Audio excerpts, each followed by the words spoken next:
புலம்பெயர்ந்தோரை எந்த ஆவணங்களையும் சரிபார்க்காமல் அனுமதித்து நாட்டில் ஜோ பைடன், கமலா ஹாரிஸ் குளறுபடி செய்தனர் என அமெரிக்க அதிபர் ட்ரம்ப் குற்றம் சாட்டியுள்ளார். அமெரிக்காவின் வெள்ளை மாளிகை அருகே ஆப்கனைச் சேர்ந்த ஒருவர் சமீபத்தில் நடத்திய துப்பாக்கிச் சூட்டில் தேசிய காவல் படையைச் சேர்ந்த பெண் உள்ளிட்ட 2 வீரர்கள் படுகாயமடைந்தனர். இதில் பெக்ஸ்ட்ரோம், 20 என்ற வீராங்கனை முதலில் சிகிச்சை பலனின்றி உயிரிழந்தார். மற்றொருவர் தீவிர சிகிச்சை பெற்று வருகிறார். இந்த துப்பாக்கிச்சூடு சம்பவத்திற்கு அந்நாட்டு அதிபர் ட்ரம்ப் கடும் கண்டனம் தெரிவித்து இருந்தார். பின்னர் அவர், அங்கீகரிக்கப்படாத குடியேற்றத்தை கட்டுப்படுத்துவது, வெளிநாட்டினர் மீதான சோதனையை தீவிரப்படுத்துவது ஆகியவற்றை நோக்கமாக வைத்து தன் குடியேற்ற கொள்கையை மறுசீரமைப்பதாக அறிவித்தார். தற்போது இந்த சம்பவத்திற்கு ஜோ பைடன் தலைமையிலான ஆட்சியை அதிபர் ட்ரம்ப் கடுமையாக சாடியுள்ளார்.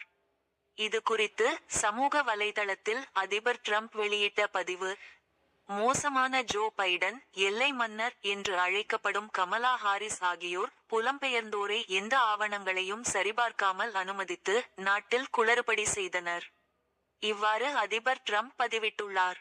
அமெரிக்க உள்நாட்டு பாதுகாப்பு துறையின் செயலாளர் கிறிஸ்டி நோயம் கூறியதாவது: வெள்ளை மாளிகை அருகே தாக்குதலை நடத்திய அரக்கன் இந்த நாட்டில் ஒருபோதும் இருந்திருக்கக்கூடாது.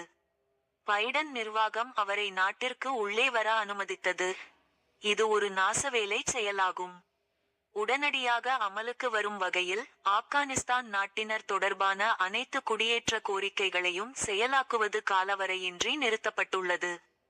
பாதுகாப்பு மற்றும் சரிபார்ப்பு நெறிமுறைகளை மேலும் மதிப்பாய்வு செய்யும் வரை இந்த உத்தரவு பிறப்பிக்கப்பட்டு உள்ளது.